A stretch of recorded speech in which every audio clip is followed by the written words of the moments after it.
Nakakatawa lang 'no, kasi yun bang halatang-halata, doon sa pagtatanong at doon sa pagsagot ng mga tinatanong.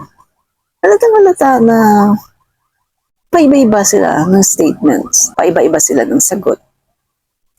Alam niyo mahirap kasi talaga ang magsinungaling. Yun ang pinakamahirap. Alam niyo kung bakit? Kasi once na may nakalimutan ka diyan, magbabago na naman yung statement mo.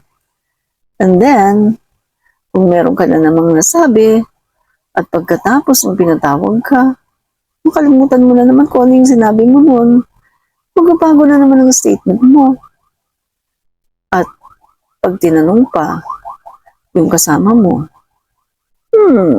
contradicting pa ang mga sagot ninyo, halatang-halata. Kasi kung nagsasabi ka ng totoo, palibay ka rin man ang tanong, paikot-ikutin man ng nagtatanong, iisa pa rin ang tumbok. Kasi yun ang alam mo. Kasi yun ang totoo. Kaya kahit anong gawin sa'yo, yun lang talaga ang masasabi mo. Kasi yun lang talaga ang alam mo ng katotohanan. Kaya mahirap talaga magsinungaling. Diba? Fight fake news. Expose the truth.